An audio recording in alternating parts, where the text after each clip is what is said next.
SSVGR news కు స్వాగతం.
వీళ్ళని మా వాళ్ళని అరెస్ట్ చేసేటువంటి రైట్ మేము లేదంటాం.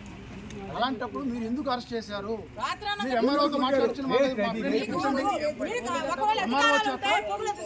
నమస్కారం, నా పేరు కల్లూరు పెంచలయ్య, యానాదుల సంక్షేమ సంఘం రాష్ట్ర అధ్యక్షుడిని మరియు గిరిజన సంఘాల ఐక్య వేదిక రాష్ట్ర కన్వీనర్ని. ఈరోజు ఏదైతే డక్కిలి మండలం మోపూరు సర్వే నంబర్ 1లో ఏదైతే ఎంఆర్ఓ గారి రెవెన్యూ రికార్డుల ప్రకారము మేత పోరంబోకులో మా వాళ్ళైనటువంటి గిరిజనులు, యానాది, ఎరుకల, నక్కల వాళ్ళు గుడిసెలు వేసుకొని అక్కడ ఉంటే ఏదైతే అర్ధరాత్రి 12:30 గంటల ప్రాంతంలో ఫారెస్ట్ అధికారులు అక్కడికి వెళ్ళి మా వాళ్ళందరూ కూడా అరెస్ట్ చేసి ఏదైతే మహిళలందరూ కూడా భయభ్రాంతులకు గురి చేసి 8 మంది గిరిజనులను అక్రమంగా అరెస్ట్ చేసి వారిని విపరీతంగా కొట్టి చిత్రహింసలకు గురి చేశారు. దీనిని మేము తీవ్రంగా ఖండిస్తూ ఉన్నాం. ఈ సందర్భంగా ఫారెస్ట్ అధికారులకు ఒకటే అడుగుతా ఉన్నాం, ఫారెస్ట్ అధికారులని, అయ్యా ఫారెస్ట్ అధికారులరా, మేత పోరంబోకు అంటే రెవెన్యూ అధికారులకి సర్వ హక్కులు ఉంటాయి.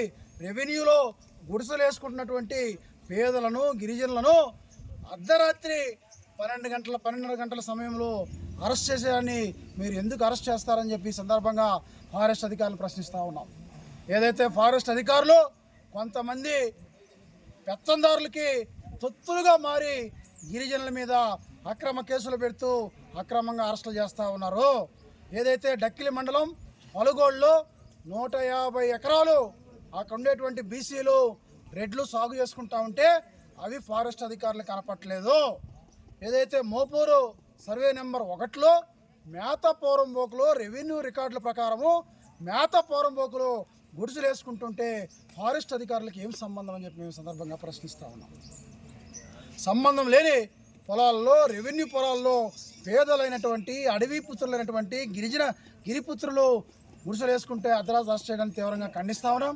మా వాళ్ళని కూడా కొట్టారు, దీన్ని కూడా తీవ్రంగా ఖండిస్తూ ఉన్నాం.